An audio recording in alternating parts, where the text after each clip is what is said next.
सुबेर के बेला है, उधम सिंह के दोस्त जिगरी दोस्त, एक दांत के रोटी खा, एक के संगे पढ़, एक के संगे घूम, एक के संगे रहा, जेकर नाम बा दिलबाग सिंह। बचपने में बाबू माई मर गई हुआ। ए भैया, ए भैया, एगो बहिन बा, बहिनिया के नाम बा बिमला। बाबू मर गिलन। माई जब अंतिम सांस लेत रहल तब बोला के कहलस कि सुना, ये तुहार बहिन ना, ये तुहार बेटी ही हमसे बचंदा कि हमरे बेटीवा के कन्या दान तो ही करवा। माई भी दुनिया में ना है, बाबू भी ना हुन, बहिनिया के अपने हाथे पोष पाल के पढ़ा लिखा के भैया 18 साल के कैले हुआ। सुबेर के बेला भैया द्वारा बैठ के मुंह धोवत हुन, हथवा में पेपर लेके बहिनिया भागत दौड़त आइल। कलस हो भैया, हई पेपरवा छापे वाला पागल हो गइल हुन का? हई का लिखले हुन कि उधम सिंह के लंदन में फांसी हो गई। तबले दिलबाग सिंह हथवा से बहिनिया के पेपर लेके खोल के पढ़े लगलन। हो भैया, मेन पृष्ठ पर लिखा था कि उधम सिंह के लंदन में फांसी हो गई। पेपर के सीने से लगा के दिलबाग सिंह फूट फूट के रोवे लगलन कि का हो भैया, ए भैया मौत के चूम लेला, लेकिन अपने भाई के ना बतौला। अपने भाई से एक बार विदा कहला कि लंदन जाती। ठीक है हो भैया, लेकिन उधम सिंह याद रहे, दोस्ती की कसम खा रहा हूँ, जब लाद के नरी अंग्रेज के मारम ना, जान के रोटी हम नहीं खाएंगे। लाड के नरी अंग्रेज कौन था? जो जनरल डायर अंग्रेज के साथ में आया था बाबू। लाड के नरी अंग्रेज यही इलाहाबाद में बदली करा के रहत रहल। ए बाबू रोवत हुन दिलबाग सिंह अपने दोस्त के याद में, रो के एक बात कहत हुन। फिर हम एक लाइन गीत बा,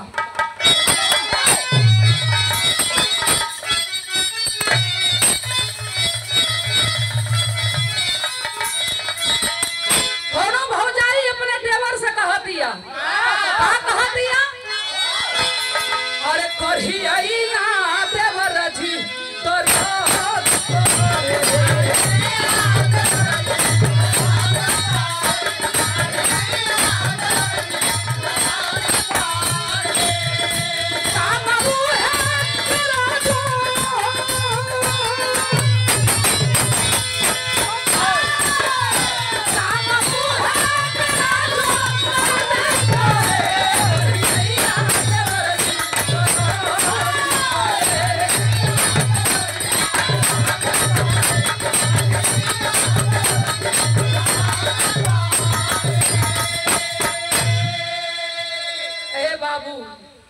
भैया दिलबाग सिंह रोवत हुन हो अपने दोस्त के याद में, रो के कहत हुन। का कहलन? अरे आजा गुलसन में पपिया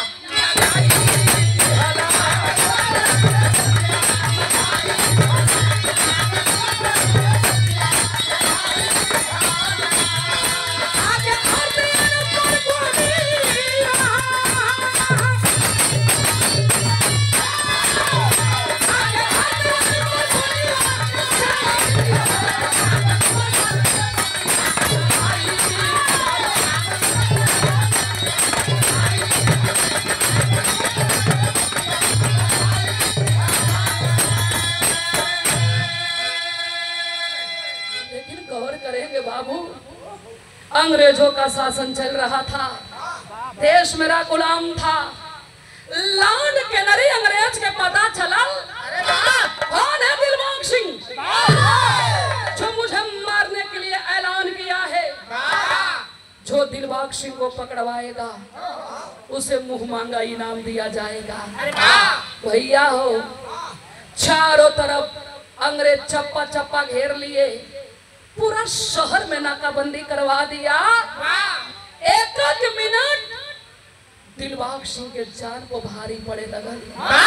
ए बात के चिंता ना कि हम मर जाई, दुख ये बात के ह, चिंता ये बात के ह कि जौन घरवा में बहिनिया सयान बिमला पड़ल है वही बिमला बहिनिया के शादी के दिन रखले हुन।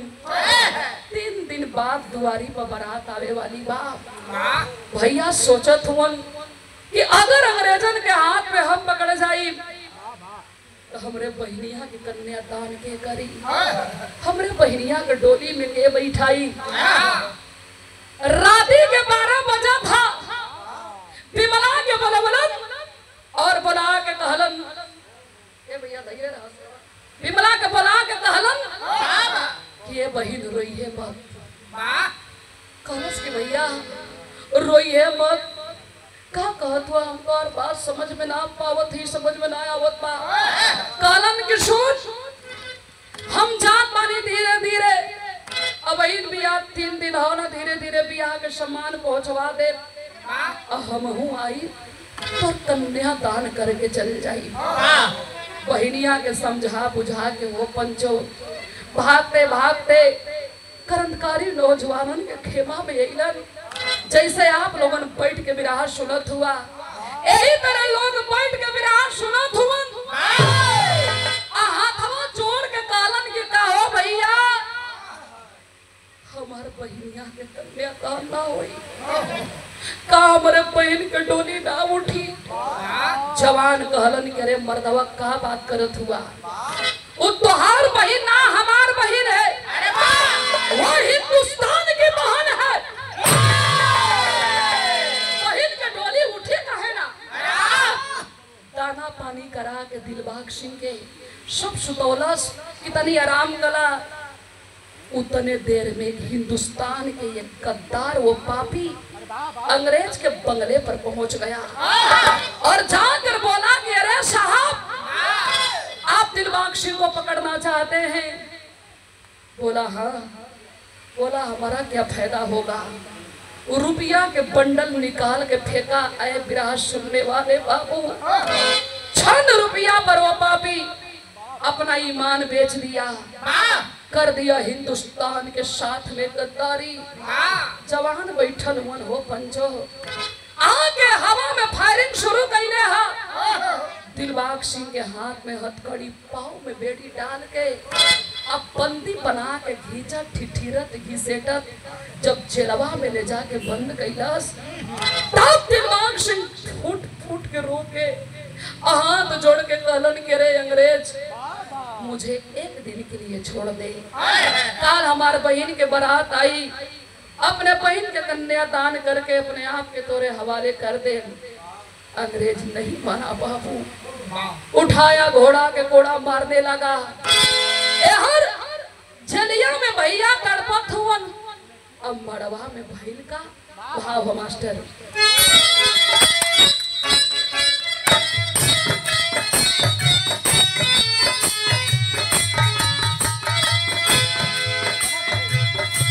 हर बहन पे माला के रहरी सदैया बाबू, रहरी सदैया हो सजल बात बाबू। मेहदी महावरतन पे बिहसे हरा दिया रे, बिहसे हरा दिया हो जाई है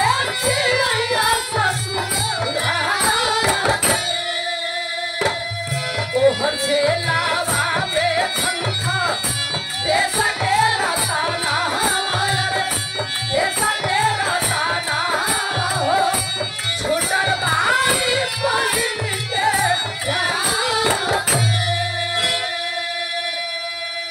अरे बाबू एहर भैया बेहोश पड़ल बा जेल में और द्वार पर दिन बीता ना, शाम के बेला हा बारात आके लग गई। न बारात के बैठले के व्यवस्था, न खैले के व्यवस्था, न पानी पियले के व्यवस्था। गौआ के 2 4 5 आदमी 10 ठे लइकन के बिटोरलन, पुरनिया आदमी रहलन।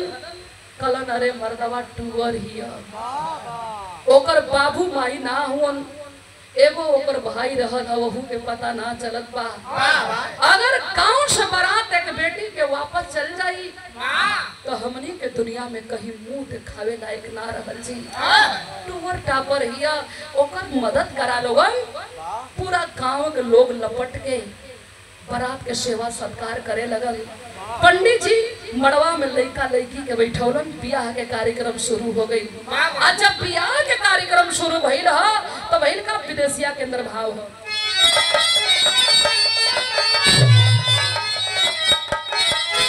अरे दिनवा बिताता जब अरे भाईले कुछ रतिया हो आ दुआरे पायल पहुन विमला के बाराती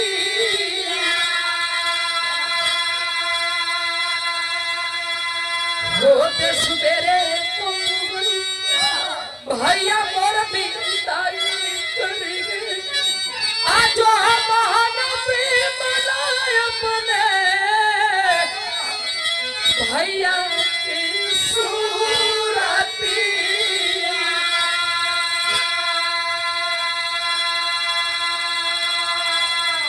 भैया हो मड़वा में बियाह बैठल बा। पापी अंग्रेज वही जेलिया में इतना तड़पा के मरलन भैया तड़प तड़प के अपन दम तोड़ देलस।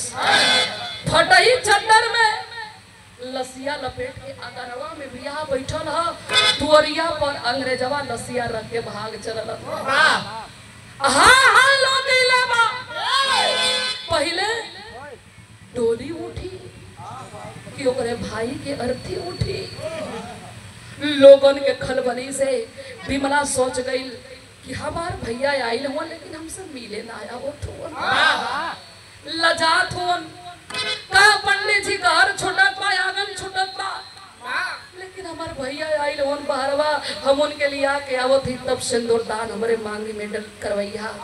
सिंदूर हमरे मांग में पड़ी।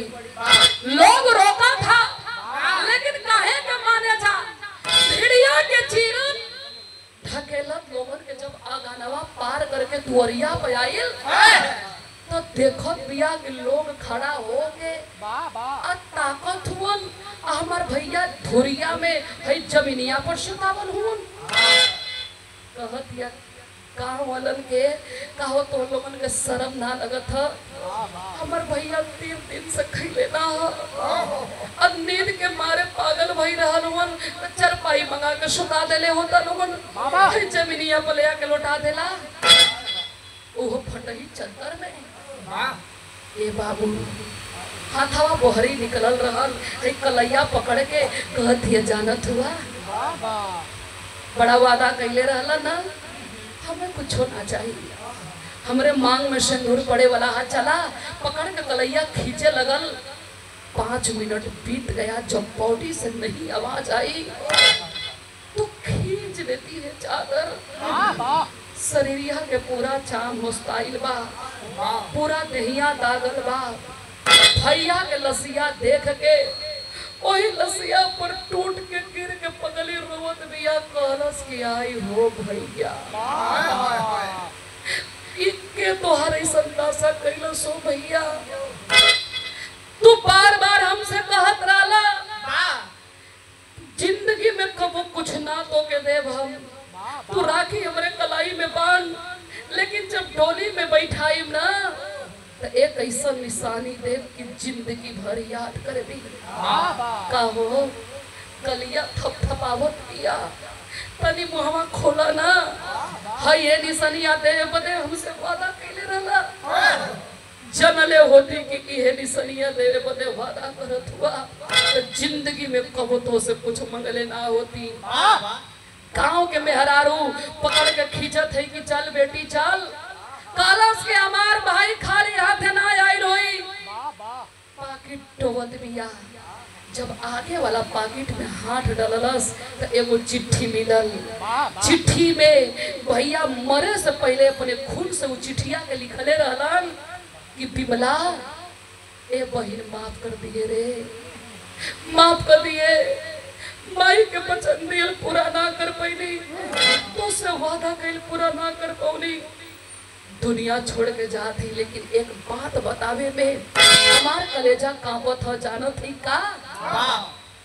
हमें अंग्रेजन के हाथ में के पकड़ौलस, हमें अंग्रेजन तक के पहुंचौलस। जौना से तोर बियाह हम तय कैले बानी, ओहे पापी रुपया के लोभ में पड़ के रे बिमला तोरे भाई के अंग्रेजन के हाथ में पकड़वा देलस। आंख के आंसू पोंछ लेती है और कहती है, भाई हो भरत लक्ष्मण जैसा, भाई हो भरत लक्ष्मण जैसा जो तज दिया तक राजधानी को, अरे पति हो भगत उत्तम जैसा जो लुटा दिया जिंदगानी को। अरे ये जो मड़वा में बैठा है ये देशद्रोही है, देश के गद्दार है, ये पापी हिंदुस्तान के साथ में गद्दारी किया है। कहती है अरे कटौरपति के संग में मैं, अरे कटौरपति के संग में मैं हर किस नहीं प्यारा चाहूंगी, अरे बनकर के कलंकित दुनिया में गद्दारन कहलाऊंगी।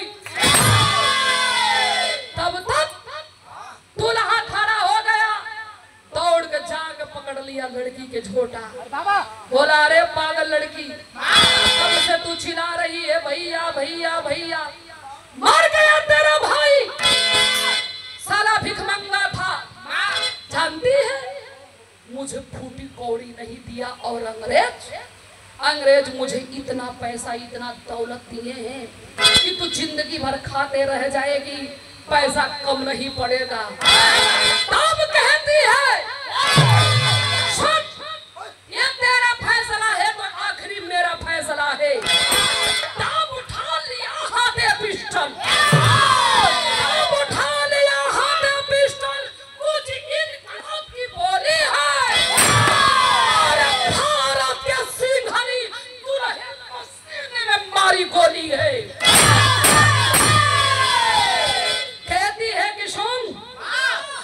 तेरा फैसला था तो ये मेरा आखिरी फैसला है। खींच के पिस्टल ताड़ ताड़ 3 गोली सीने में, कमर में रखा है कटार, पागल हो गई हिया, पकड़ के वही बबरी काट के मुड़ी और ले के मुड़ी वही पड़वा में खूबे लगल की हाहाकार मचल हो। तब भइल का मास्टर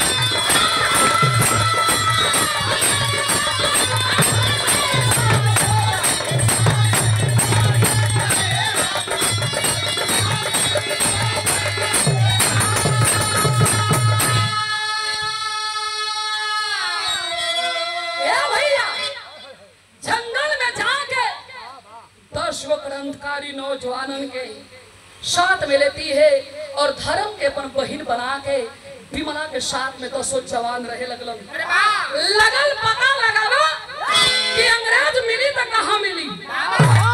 6 महीना बाद पता चलल है वही लौट के नरी अंग्रेज इलाहाबाद में नाम वाला बंगला पर अंग्रेज अपन जन्मदिन के धूमधाम से तैयारी कैले है।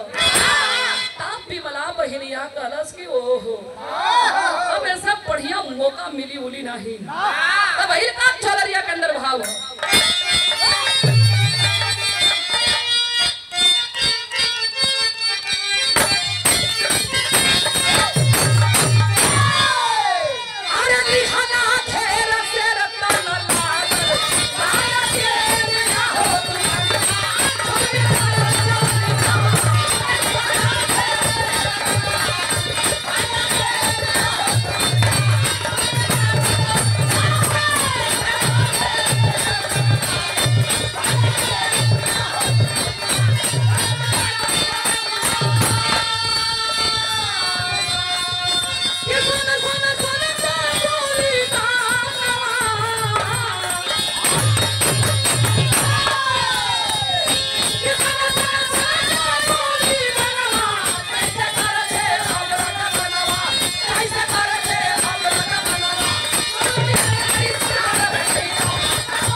हमारे गार्जियन